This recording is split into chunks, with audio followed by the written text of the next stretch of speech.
Welcome back to another episode of Bischel Ball. Very exciting time here in Bearcat country. The Cincinnati Bearcats just made their first ever at-large bid since 1974. I believe that's the first time since the newer format, and first time back in a regional since 2019. So exciting time for the Bearcats right now. Joined again by Cole Harding here. Cole, how's it going? Good, man. Good. Glad the Bearcats are in. This is what you asked for, just a chance to have an opportunity to play in a regional, and you kind of compete from there on. Yeah, we are. We will wait here for a few minutes. We got head coach Jordan Bischel joining us for 20 minutes or so of this segment. He filled me in that the bus took a few wrong turns, so he's getting to the hotel a few minutes later than expected, but he'll be joining us hot and ready, probably after a few Mountain Dews, and ready to get going and start talking about some Bearcats ball. But I just wanted to reflect, Cole. I know I reflected this past week at being at the selection show. I remember a time here right after the West Virginia series where we kind of felt like we were down and out, and we felt like we made it really, really tough on ourselves to get that at-large bid. And then fast forward to now where we were in a pretty comfortable spot on Monday, looking at an at-large bid and heading down to Knoxville. Yeah, I remember right after that series, we basically broke it down. You got to win every series, and a sweep wouldn't hurt you. Yeah. Very next weekend, they go and sweep Kansas on the road, I believe. Yep.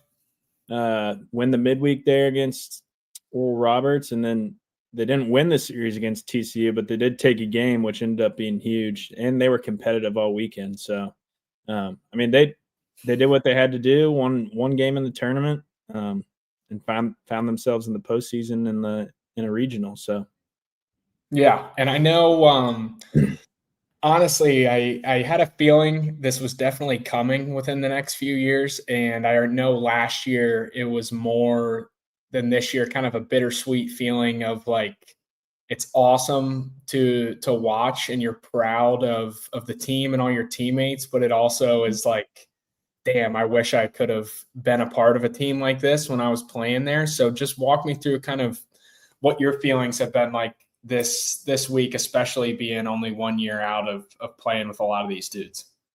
Yeah, obviously, if you go to play college baseball, especially like at a higher Division I level, your ultimate goal would be ultimate goal is win a national championship. Anywhere you go, that's anyone's dream, I feel like, if they're playing that high level baseball. But the start of that is just making it into the tournament. So, playing good enough ball. And it happened to be like when me and you were at Cincy, it was kind of more we had to win the tournament there. But yeah, I'm glad we were able to sneak in there, and hopefully we make some noise. Yeah. Coach P, what's up? Here he is. What's going on, gentlemen? What's going on, Coach? Nothing, Cole. How you doing? I'm doing good. Hanging in there. Found a way to have a 1.5-mile bus ride take about 20 minutes, so it was awesome. You guys just got to the hotel, though, in Knoxville? No, we got down here about 6, and then we just ran them over to the stadium just so you can kind of get their bearings about it and all that kind of stuff. We'll practice tomorrow afternoon and get them settled in. Awesome. Well, first off, I know I saw you at the selection show, but congratulate you again. We were just kind of talking about how proud we are as Bearcat alumni to watch you guys and be in the situation we're in. So congratulations on locking up that regional spot for this weekend. Appreciate it. It's awesome. I'm excited for a lot of people that I know have been pulling for us and know a lot of guys in the program. And I told Cole the other day, he's a big part of getting this thing started. You see a lot of guys that you guys had influences on, and there's no doubt it's a part of it. So we're proud of them. We're excited for them, and we're hopeful that your group and all the groups before you feel like you're a part of this thing. Yeah, absolutely. All right. Well, before we start talking a little bit of baseball, I always let all these players and coaches know that we want to kind of give you a platform to let these people know a little bit more about what you're like off the field. Obviously, we all know you're an avid Diet Mountain Dew drinker, myself included, which just makes me a bigger fan of you. Awesome. So I love it. But there's a couple other things I kind of caught wind of that I wanted to ask you about, if you don't mind. I heard you are really into Candy Crush. I've heard you're on a really high level. I haven't touched that in probably a year. I go in, it's little binges. I haven't touched a game on my phone in a long time. I'm sorry, Cole. I don't mean to let you down. That's probably because you probably beat all the levels. They probably stopped making levels. I conquered the game. That or I was too cheap to pay the 99 cents for whatever I had to do to get to the next level. So I said, screw it, I'm out. One of them. So I'm past it, Cole. I'm sorry. No, it's all good. I just remember I always walk by, say like, "What's up, coach?" and level like 7,940. Yeah, I must have mastered it. That must be what it is. So. All right. Another thing that someone brought up was, I heard you're a big fan of Disney World. I know you got that has not gone away. That remains strong. You can see the phone case. All those at home watching. We go in 46 days here, July 13th. We'll be hanging out with the mouse. So I make sure to plan it to win the World Series, and then we'll take our vacation. So that's my home away from home. It's really inexpensive, not hectic at all. So it's good. Yeah. My mom actually, I told her I was going to ask you about this. She mentioned to me that it was actually my dad's worst nightmare when we were coming up. So I have not made my first trip to Disney World. But man, I've told our coaches when we go to Omaha, they're all getting an all expenses paid trip to Disney World. So so there's that. And 2 or 3 of them said, well, if we go to Omaha, I'm quitting the staff because I don't want to go to Disney World. So, but it's I'd blame it on somebody else, but I'm the one that created it for our family. It's all on me, but it's all right. You got a favorite ride there, Coach? Probably Tron in the Magic Kingdom. It's just a couple of months old. It's like a simulated motorcycle where you fly around. You go like 55 miles an hour, and you're outdoor. Maybe 50, but it goes. The only problem with Tron is you got to be 48 inches tall, and right now Chase is 46. So we do get some cleats, some spikes. Bad moments when Luke and Parker get to go, and he doesn't. But he's been measuring in about every month. I think he's going to miss the July cutoff. We found the little 1/4-inch lifts for the shoes, but they're not getting them there. But he's anxious. He's anxious. The other one is Guardians of the Galaxy in Epcot. Chase can do that one. So those are 1A and 1B right there. That's good stuff. We got to get him hanging on that pull-up bar or something. I'd love to see him get to 48 by July. Yeah, we're working on it. The good news is we go back frequently enough that he won't make it. He won't make it past 48 before we're back there anyway. So, and this year, the flip side is his birthday is the last day we're down there this year. So he gets to spend his birthday at Disney World, which he lets his brothers know about really, really regularly. And then they pout about it because it's so awful that they have to be in Disney World. Yeah, seriously. July, that sucks. It's not even their birthday. What the heck, Dad? So that's good stuff. Now, you being in Cincinnati these past few years, what are maybe some favorite things that you've figured out to do with your family, and or just a couple really good restaurants or favorite spots to eat in the city? We are really low key. Plus, most places have already banned us because of our 3 kids, so we're limited. But it's Skyline and Graders over and over and over again. So Buffalo Wild Wings is right down the road, so that's not really a Cincinnati one. But Skyline and Graders, a lot of both of those. They've got the Boldly Bearcat, which is not only Bearcat related, but it's my favorite. So it works out really well. We were just there on, I think, Sunday. We went there. We were actually joined by Tommy Boba and Nate Taylor because they came to the kids' game, and so we got them a little bit of ice cream after. Probably a huge NCAA violation if I bought them an ice cream cone, but yeah. So we enjoyed that this last weekend. I also saw the Lilo and Stitch movie on Sunday. I heard that one's good. I was kind of planning on watching that one. So. The best part though was Chase fell asleep during the previews, which are at least a half an hour long, obviously. Nice. And then he wakes up halfway through the movie. Dad, did the movie start yet? Yeah, it just started, Chase. You haven't missed a thing. Here we go, That's good stuff. What is your what's your go-to Skyline order if you have one that you can go? Katie and I each get a coney with no mustard, and then we split a 5-way. Gotcha. Nice. Yep, every Good time. stuff. I'm the same way. No mustard on mine. I don't know about you. Yeah, I don't like mustard. It's not my thing. Me neither. Were you around when they had Diet Mountain Dew? Yeah, I was. Okay. I'm not happy. I order it every time Yeah. I go, and they look at me You like probably ran them out of business. Yeah, and they look at me. We don't have Diet Mountain Dew. I said, "Well, you used to," and they just give me this shit, and I act really mad, and they get so sheepish. I'm like, nah, let's get out. But Diet Dr. Pepper is not a bad second choice. I saw you drink that a few times in the dugout. I feel like Diet Dr. Yeah, Pepper. well, you got to mix the system. Needs a shock once in a while. Yeah, that clean the palate. Yeah.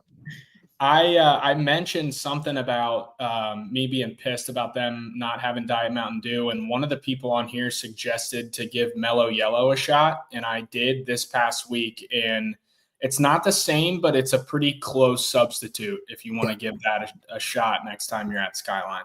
Well, I could. And the other issue we have, you can't say this loud enough for Diet Mountain Dew to hear because I'm still working on the sponsorship, but prices have gotten a little absurd. And so when we get Walmart groceries delivered, I get the Diet Mountain Lightning. And it's a good substitute. It's just fine. It's like $1.08 for a 2 liter instead of $2.50, which is pretty massive cost savings when you multiply it by how much I drink. So me and Cole shifting into talking some Bearcats baseball a little bit. God, the boring stuff now. Boring stuff. Yeah. Well, we got to talk about the boring stuff, but we were just talking about how after that West Virginia series, we really felt like we were in kind of a tough spot to really have a shot in that large bid, and then how quickly it changed after that road sweep at Kansas. Was there anything that happened between those series, or what do you think kind of flipped the switch and helped your team respond so well so quickly?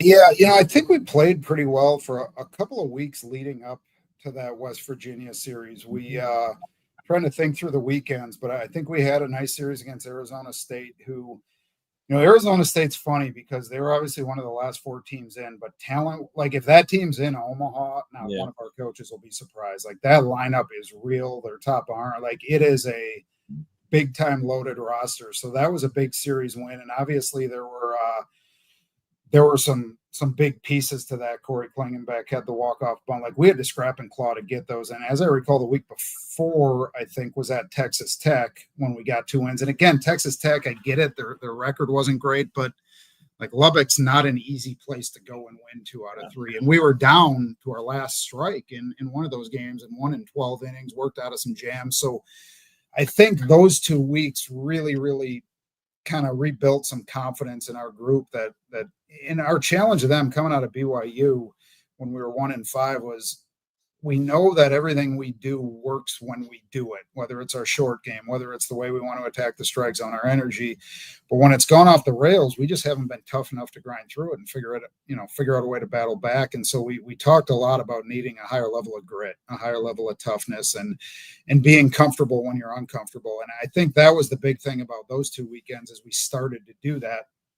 But then to your point, we go to West Virginia, just didn't play well. And obviously they're really good. It's a tough place to play. They did a lot of things right. But, we had strike threes going through catchers' legs and we're swinging at strike threes that hit us in the foot. And it just was not a great weekend. We played some bad defense but at least we had strung some weekends together before that. But yeah, when you looked at it then, it was, I don't know what our record or RPI was, but you were on the outside looking in and looking at a schedule that, said Oklahoma State and whoever else was on that list. I might be out of sequence here too.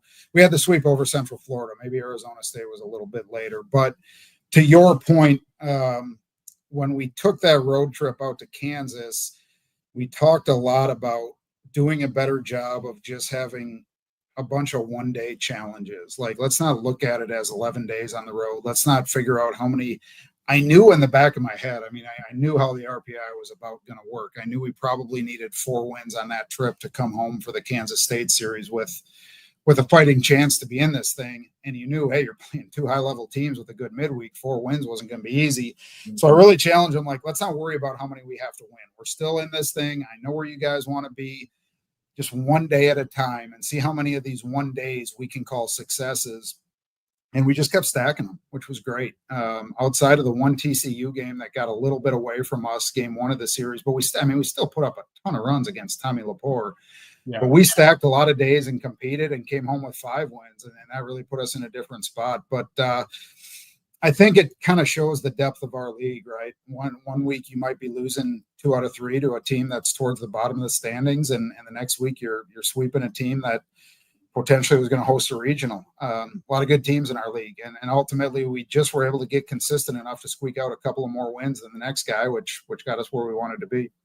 Yeah. I kind of made an argument a few weeks ago. I'm curious to hear your thoughts. I truly think despite losing Oklahoma and Texas, I thought the Big 12 this year, top to bottom, depth and talent wise, was honestly tougher than last year. I'm just curious to hear. Yeah, I think so too. Oklahoma was really, really good last year. They were, I mean, that was an Omaha type team. They just struggled in their regional for whatever reason. But if you look at other teams, I mean, BYU was much improved from last year, and they did some good things against other teams. I mean, their RPI was like 55. I mean, yeah, they're pretty tough. UCF was just as talented as last year. Now, some things fell apart on them, but they had really good players and finished towards the bottom of the league. Arizona State, and is another one, like that's a loaded roster. Arizona's good. So, Texas, they were good last year, don't get me wrong, but they made a coaching change for a reason too. They weren't the Texas everybody expected. So you're losing somebody who at the time was a good regional team, but not a national threat. You lost one really good national threat, and then you added a couple of those. Plus, I think internally the league just ramped up a little bit this year. Yeah. So it was. I felt like, and directly on our end, not to slight any of the teams that were lower in the standings, but we played the other 7 that made the regional. So our conference schedule, 7 out of 10 weekends were regional teams. I mean, that's SEC type stuff. Yeah. Now moving into this weekend, obviously don't want you to reveal any of your secrets or any of your insider, but if we could just talk through maybe a couple things of what you know about these 3 other teams, starting with Wake Forest, who we'll see on Friday. They're just really good. I guess that's not a surprise when you're in a regional, but there's a reason that the Burnses and the Louders are going in the first round. They recruit really good players. They develop them. Coach Walter's been there a while. I've known Tom for a few years now. We played them a few years ago at Central Michigan. And I think for them, what's interesting is they play at a really small yard where everything in the air is a home run. And really that's kind of what we're doing again this weekend. Now, for me, that's, probably perceived as a disadvantage for us. But if you look, when we went to TCU a few weeks ago, Kansas, I mean, when it gets, our park in the fall, it's a good place to hit. In the spring, when it's cold, it's a bad place to hit. But when we went on that road trip, when it was warm and the wind was blowing out, we hit 20-some home runs in 9 games or 7 games, excuse me. Yeah. So we can slug it a little bit too. But they do a really good job. I think the best thing they do is they hit it out of the park, but don't give away at bats, which you find a lot of teams that have a lot of juice, but they're just up there hacking. Their swing rates, their walk to strikeout, like it is a disciplined offense, which creates some challenges. The question becomes with Nate Taylor on the mound, you can't try to just be efficient and get through 7 innings because you got to go out and win the game. But they're the type of offense that can make a pitcher grind out 20, 25 pitch innings, even when he's getting outs. And so hopefully we can get through that lineup without burning too many bullets, but that's a challenge. They're really, really good with that. They can steal some bases. They can do some stuff there. I don't think it'll be a big factor against us because we're just pretty good at shutting it down. Our pitchers are quick. Jack throws the heck out of it. But it's just that mix of, and it's what we're trying to do too. You take your walks, you get on base like crazy, but if they make a mistake, you're ready to hit it out of the yard, and they do that well. The arm we'll see on Friday, Morning Star, he's really good. Was a good pen guy for him last year. I think started the season on Sundays, but has just pitched his way into the Friday role. And it's a 5-pitch mix that he throws for strikes, which is interesting. Most guys obviously feature maybe 3 that they really can land, and it looks like he can land 5. So that'll be tough. I honestly have not spent a lot of time on Tennessee. The rumor is they've had some decent teams here. I don't know if they won anything in recent years or whatever, but I guess they have a couple couple competent guys. But honestly, I've spent so little time. Miami, obviously, we know pretty well. We played them two and a half times this year, oddly. They're good. They're really good. The top of their lineup is real. They're threats to hit it out of the park. They've got good hitting approaches. We obviously didn't see their weekend arms during the season, but it looks like, the guy they'll start against, Tennessee, the numbers are real. But they're a top 100 RPI. When you get those 4 seeds that are 175 in the RPI, you might be able to save an arm or whatever. But Tennessee's going to have to go after that one. They're tough. That it's an experienced top of the order that does a good job. Yeah. Yeah, no, I think it's interesting that you brought up the thing about the smaller ballpark, because I think obviously playing more small ball and stealing bases, and you would think that plays more in a bigger ballpark, where I noticed the same thing you did. I mean, it almost like the offense we played in some of these small ballparks was almost more dynamic, because none of your dudes are out trying to hit the ball out of the ballpark. But when you get the bunts and the steals going, and then you have – you put a little pressure on, you get some base runners, and that, you look at the game Carrington had, 1,000 RBIs or whatever. Part of that is when you're creating enough base runners and enough pressure, that hitter starts to get more pitches to hit. And one year at Central Michigan, we went to the South Bend Regional, and it was – one of those 95 degrees and everything's carrying, it's not a great hitter's park, but that weekend it was. The ball was just flying. And we had literally hit 12 home runs all year. But if you go up and play at Central Michigan, like, it is the biggest graveyard in the country. And we had some really capable hitters and listen, we didn't have a ton of power, but like the 12 home runs were really, it wasn't understood how few days we played on where the ball carried. And we hit like 6 home runs in a 4-game regional, and everybody was, where is this power coming from? Well, the same balls that were getting caught on the track are now landing in the trees. So that's part of it. We can slug with some teams. We may not have quite the raw power they have, but again, Kansas, that's how they're built. They hit the ball out of the park, and we out-homered them 12-3 that weekend. Doesn't mean we're going to this weekend, but certainly if we get our offense going, we can hit it over the fence a little bit too. Yeah. Yeah, Cole, did you want to ask if he wanted to go into the yeah, I mean, I know kind of like a team mentality, you kind of speak on it. I know being a little bit more involved last year, like the 1+1 mentality. If you want to go into that? Yeah, I know that's kind of like the stepping stone. Like, I know especially me going in the first team meeting, it was one of the first things you mentioned, kind of like what you're expecting of players and what the program's going to be like, and how that's kind of treated.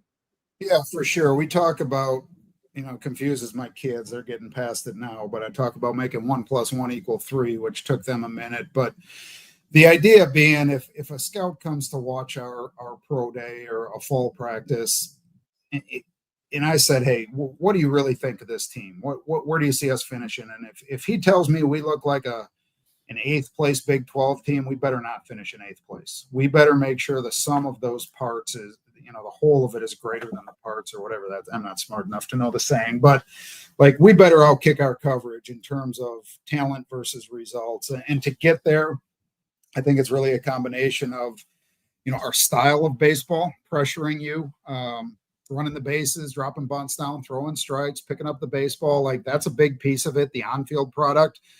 But the other part, and I'm not just blowing smoke up Cole's ass here, like, you need a team of guys who, whether they're getting theirs or not in terms of at-bats and playing time, are going to be committed to wanting to win and wanting to be a part of it, because all of a sudden your bench produces more energy.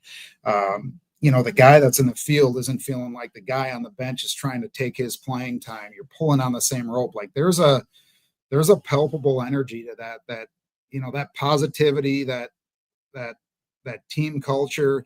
And in today's transfer portal world, when some of these guys just view it as getting there, like, guys that buy into that, it wins you games, and you don't know where, but you see it with Cole, you see it with Corey Klingenbeck, you see it with the Sean Springer, you see it with a lot of guys. And that's made a huge difference this year. You look at like Derek Pitts in center field. Yeah. Like, he jumps in with a month to go with almost no experience, when he knows Donovan Ford, who's out with an injury, is just, and this is where it helps us. Like Landon Vitterick's been out with an injury. And I said to him the other day, I said, you doing all right? I know it sucks. You were getting hot. It's going good. And now you're not getting to play in the biggest games. Like, you hanging in there. He's like, coach, I hate not playing, but damn, I love watching how Derek's doing right now.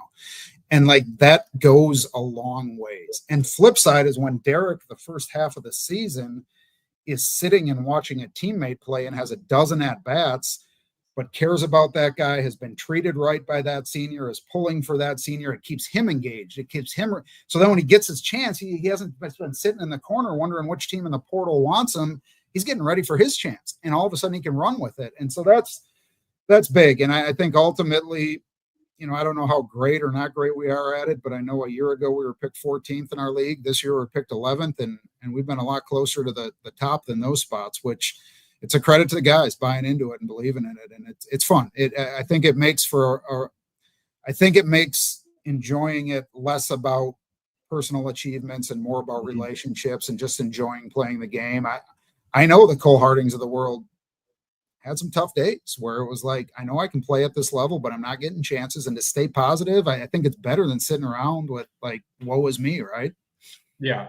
Yeah, no, I totally agree. I definitely had some days and times in my career similar to Cole last year. And I know having conversations with Corey Klingenbeck about the same thing. And it's kind of cool that I know he's been like that before you even were on staff there. And now you can tell that a lot of the younger guys kind of look up to him for that. So that's been cool for me to kind of watch from the outside. And I hope that's one of my favorite things about watching this group is I watch a lot of college baseball, and just watching a bunch of different teams in this portal era. Like you mentioned, you can definitely tell that the past two groups have been really tight knit and pulling for each other and pulling in the right direction. I mean, that's the thing I'm most proud of it's when a transfer steps up in the room, and Hunter Jesse did it for us last year when we were struggling a little bit. And it was like, guys, you got to understand it's not this way everywhere, where everybody's engaged and everybody wants to be a part of it. Like, that means a lot to me. I'm far from perfect. Obviously, I do some things well and some things poorly, but if our guys, feel like they're happy where they're showing up every day, that's big for me. And I really do. It dawned on me like 15 years ago. I'm coaching in the Northwoods League. I'm a late 20s coach as a head coach, and you're getting these guys from all over the country, right? Texas and like these big time schools. And I've got a guy from Texas show up. They just got out of the World Series. He shows up to Green Bay, Wisconsin to play in this, podunk semi-pro stadium with 800 fans, whatever. And he goes, "Coach, I'm so glad I'm here. Summer baseball is so much more fun." I was like, "Well, what? You play for Texas and you were just in Omaha?" But there's the pressure and the need to produce, and like, we have to win. Like, I don't think it has to be that way. I think you can win without that. And I think we've done a pretty good job of that here. Yeah. Yeah. No, I respect your whole mentality about just the fact that loose players play better and not putting too much pressure on yourself, just because I feel like I totally fell victim of that my entire college career. But I got one more question for you. I want to be pretty respectful of your time. Going into this weekend, what do you think, maybe a few things that this team has to do to pull out a couple wins and make a run at this regional? Yeah, I mean, number one, we're pretty big at that next man up mentality, but certainly, it's going to be close with Landon Viderick on if he's in there or not. He's getting closer. He's doing more and more. What stinks about that is he was really, really getting dialed into the player he could be. And he's had some flashes of it, but the couple of weeks before he got hurt, I mean, it was a combo of getting on base with walks. When he got on base with walks, stealing second and third. And when he wasn't walking, he was hitting it out of the park. That's a pretty good combo. So he was playing, I mean, legitimately on an All-American type level. And so that's do we need him to win? No. Does he help us a heck of a lot? Yeah. So I'm hopeful he can get out there and play. That's a big piece. I think we know that guys like Carrington and Jack are going to go out there and give us some good stuff. Can we get a little bit of depth in that lineup? The bottom half of the order has been a little more inconsistent, but they're good players. Can somebody surprise us and have that 3-hit game out of the 6-hole or the 7-hole? That could help us a lot. And then ultimately, it's not pressure on those guys, but But if Nate Taylor and Kellen O'Connor really throw the baseball well, we got a great chance, right? We know that as we grow this program, our bullpen is not going to look like Tennessee's quite yet, and it may never. We're not going to be out there with a bunch of 95s pumping great sliders. We've got capable guys in that pen, but if they're coming in short bursts, it's way more effective than if we need 5 or 6 innings out of that pen. And Nate and Kellen are plenty good to go 6 or 7 innings and shut a good team down. They don't need to go 7 shutout innings, but those guys got to give us some quality and some depth, and they should. They have almost every weekend this year. So I think if that starting pitching is good, it puts the bullpen in a lot better spot. Just get a couple uplifting things from the lineup. I think one thing that's to our advantage every time we play in these things is there's this mad scramble to get ready for 3 opponents.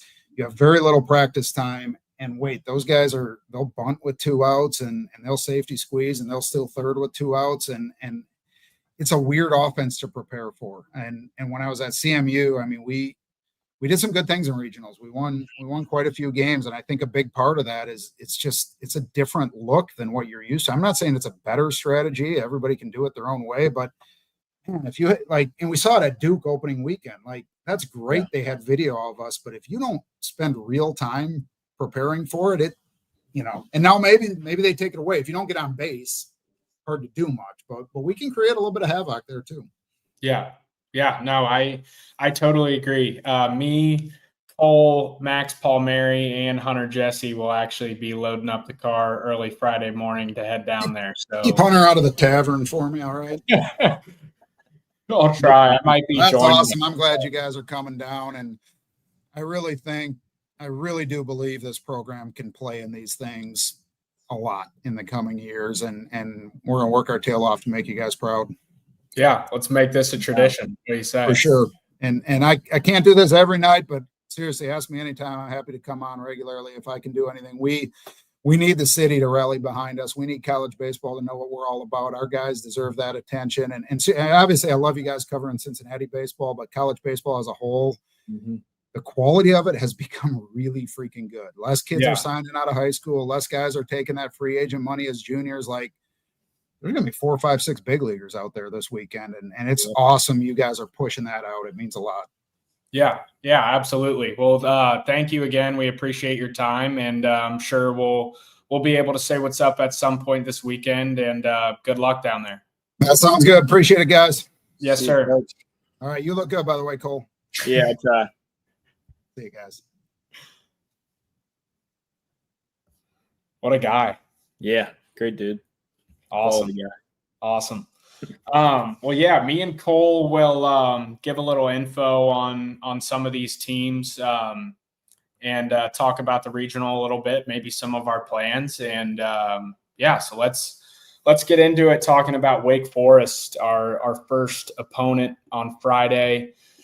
I believe they're going to be throwing Blake Morningstar. I know Coach Bischel mentioned he has been a consistent starter for them all year, but started out in that Sunday role and kind of inched his way closer to that Friday spot. He is sitting at a 2.71 ERA in 73 innings.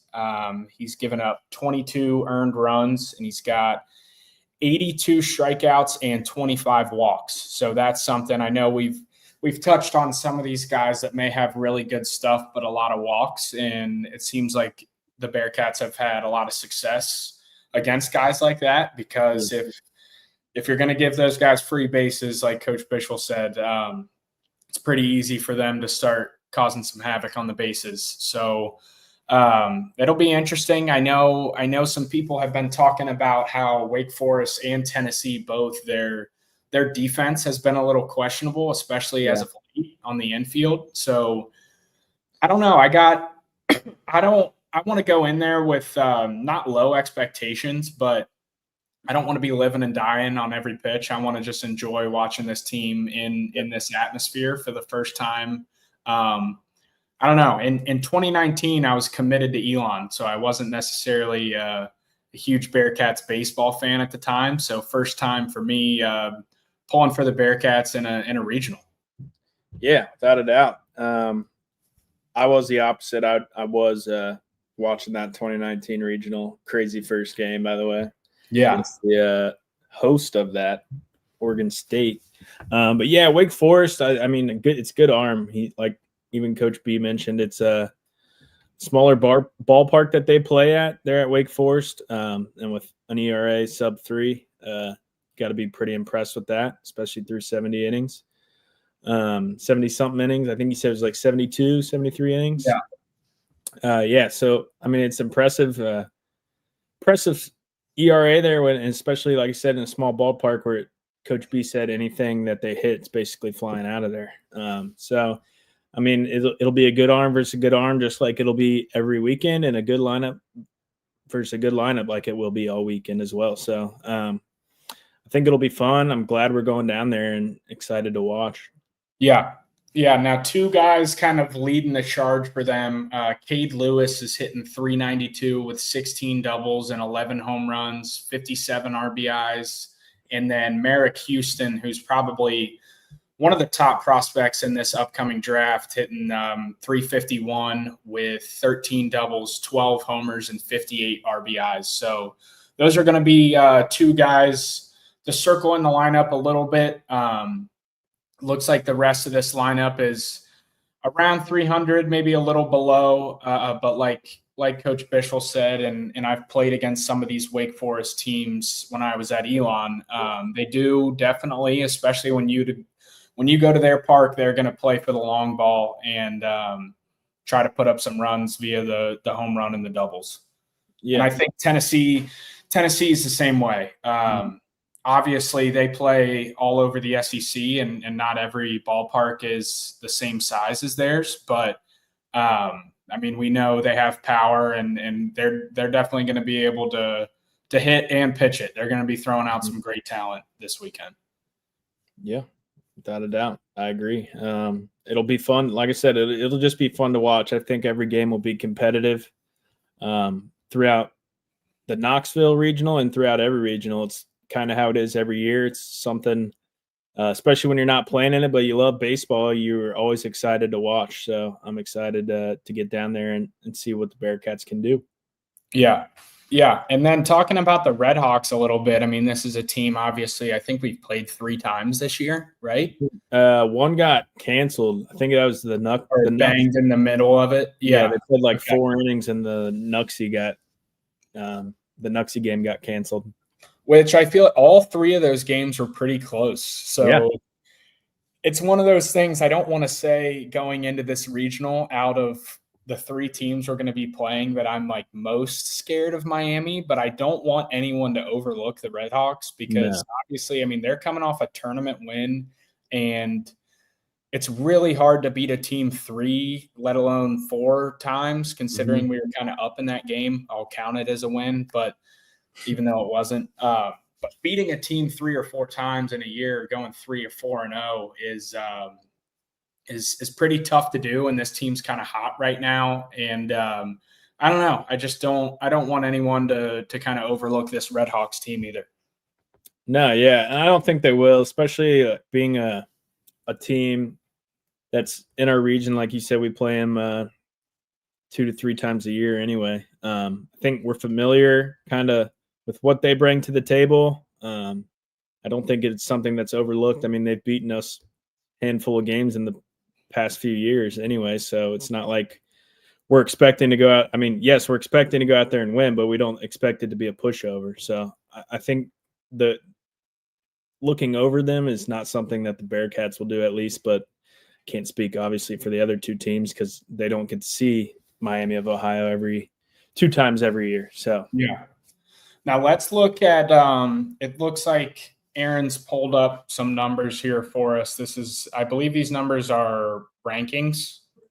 So let's look. I mean, this is the one I was talking about earlier, fielding percentage. You got Tennessee at 153rd, Wake Forest at 224th. Yeah. I mean, that alone right there tells me they just haven't been very, very clean on the infield this year. And I don't know. We saw it happen with Duke. I mean, even in some of those games, we didn't hit the ball all over the park, but it was as soon as we got a few extra outs is when we started making things happen on the bases. And that's when that dribbler through the middle or whatever soft hit ball scores 2 runs, and there you go. So it's going to be very interesting. You could see, obviously, we're last in home runs per game, which it'll just be interesting to see how that translates in a small ballpark, right? Like we talked about, it looks like that would hurt us, but anytime we've played in a ballpark where the ball's flying a little bit, we've been able to pop the ball out and really put up some runs. Mm-hmm. For me, the biggest thing would just be keep playing the same game we were playing. To a certain extent, it got you here, so it's not broken. So, I think if we just stick to what they do best, you got to compete at all times, which I know they will. They're going to be locked in, have that gritty mentality, and like kind of what Coach B said, take each day's challenges within its own. So kind of just attack it like that and see what happens. Yeah, I agree. I think people talking about throwing your number one on day 2, all of that stuff is just total crap at this. I mean, you gotta play to win each and every day, and you can't look ahead until you get through today. So I'm pumped to see Nate out on the mound on Friday and throwing against another ACC opponent. I believe Duke's the only one that we've played all year. I don't think we would have. Louisville. We beat Louisville in the middle. Louisville. I wish they had stolen bases here on this chart, because I feel like we would swamp all these teams in that. But people don't like to look at that. They like homers a lot more than stolen bases. Let them overlook it. But yeah, I mean, it's not a huge surprise that some of our pitching numbers are a little all over the place. We've talked about, and Coach Bischel kind of mentioned how many guys they have on this staff that's capable. And they just, like he said, if we can get quality innings out of our starters and be asking as little as possible out of some of these bullpen guys, for example, like he said, I don't need you to go 3 innings. I need you to give us 3 outs right here, and we'll go to the next guy. I think that's going to play a huge part in the success of the team this weekend. Yeah, and just watching so many regionals, like in years past, or just postseason college baseball as a whole, even like conference tournaments and things, I feel like the teams that win these things they get what they're expected out of some of their better players, and then maybe someone they're not expecting, or 1 or 2 guys that they're not expecting to really contribute like they do, kind of pops up out of nowhere and has a really clutch or gritty or ballsy performance. And I think that's what it's going to take for whoever wins this regional. Is just get what you expect out of some of your top guys, and then maybe a sleeper guy here or there has to come out and really have a good performance. Yeah, if you were to pick a sleeper guy or two, now I want to hear who you would pick. This is not a knock on either of these guys. I think they're capable of a lot, but just haven't been really consistent throughout the whole year. I know Coach Bischel mentioned that Viderick may or may not be playing. Doesn't sound great. So Donovan Ford will be in there. I think he, especially in a smaller ballpark, I mean, he doesn't have great power, but he has hit a lot of balls this year that have been hit very hard, that are caught at the warning track or 10 feet shy of it. Yeah. I wouldn't be surprised if he comes up in a big spot or two and, I don't know, puts a ball in a gap or pops one out of there. Yeah, no, I'm with you. I wouldn't have had him on mine. I think I would have 2 guys kind of stand out that I just get this like weird feeling that they're about to do some cool stuff. First one would be Loudon Brooks. I think he's kind of been seeing the ball better later in the year. Yeah. He's lined out a lot, even hard ground balls and stuff like that. And watching so many games that Tennessee have played in the past, I know that infield plays pretty quick for it being turf. Yeah. So I think maybe even like a couple more hits here or there, and line drive in the gap, kind of like what you were mentioning. And then my other guy that I kind of really, really think has a chance to do or make a big impact would be Tommy O'Connor. That was my second one. Yeah. I think he touches ball down here. The stadium's going to play to his advantage. So even like TCU, he caught fire. The wind was blowing out to right all weekend, and he was just peppering balls over the fence. I see a lot of left-handed home runs in that ballpark. So I think if he gets one maybe down the line or pull side there, it's got a pretty good shot at going out. I don't think it really matters where he hits it or I don't think so either. I mean, I've seen him hit some of the hardest balls I've ever seen hit. If he gets it up in the air and it's not one of his infield pop-ups, it's got a shot at getting out of there. Yeah. So I think if just keeps his head on straight, has good at-bats, gets a pitch to hit, there's definitely some damage to be done for that guy. Yeah, I'm hoping too, like Corey Klingenbeck, like a guy, there's going to be, like in some of these, I know we're not considered like an underdog, but I think it would be a shock to a lot of people if we won this regional. Mm-hmm. And it seems like you always have some sort of like storybook guy in there or someone who comes off the bench and does something. I could see, this being the Cincinnati guy. Yeah, his last go around. He's gotten a ton of publicity about how good of a kid and how good of a teammate he's been. And I don't know. I just feel like he's pretty bound to get rewarded here on the field in a big time spot. Completely agree. I think there's a lot of options we have. We could probably run through the majority of this lineup and find someone that can impact the game somehow. But like I said, I think it's just going to be fun to watch it play out and see what happens, man. It's going to be I'm excited. I'm really excited. Just us not being able to play in that kind of atmosphere. I'm excited to experience it and see what it's all about.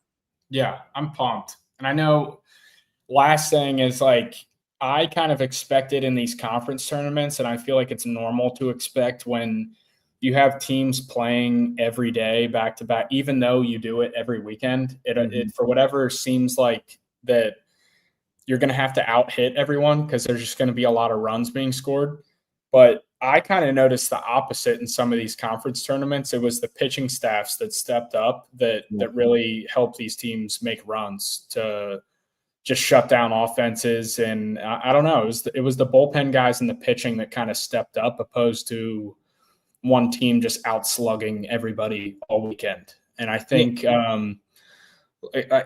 that could be different this weekend playing in a small ballpark, but I have a feeling even if balls are flying out, it's going to be who can minimize and play good defense and not give teams extra outs. Yeah, I completely agree. I know specifically like Bearcats outfield defense has been pretty superb thus far. That's just something I pay attention to. Being able to see like what's a above average catch, what's a really good catch and stuff like that. So especially with the ball flying a little bit more there, I would be excited to see these guys fly around, make a few plays that could save a game. So I think like kind of what you said, the pitching did step up in some of those conference tournaments. And when it didn't, you can kind of see what happens. Some teams get a bunch of runs on the board. There was a few blowouts in the Big 12 tourney that I saw, and I guess that's just back half of the bullpen later in the week. Some guys maybe who haven't thrown a ton didn't necessarily execute the way they wanted. So I think it'll be interesting to see. Hopefully we get a few guys that are fully capable of doing it, but actually come out there and execute what their plan of attack is. Oh yeah. All right. Well, that'll probably wrap up this episode. Like I said, me, Cole, and a few of the alumni, a few guys will be down there this weekend. I will be on Twitter and posting some stuff, giving some live coverage. I have a media pass, so I will be able to ask some coaches and some players from across this whole regional some questions this weekend. So definitely follow me on social media at the Road to Omaha podcast. Stay tuned on YouTube, and I will be producing some content from this weekend. But that'll wrap it up from me and Cole, and we will see you guys hopefully next week. But if not, we will be putting out some content this weekend, so stay tuned to that on social media. Yeah, John, it looks like we just scored some decent tickets too. I don't know if you saw it. Let's go. All right, go Bearcats. Go Cats.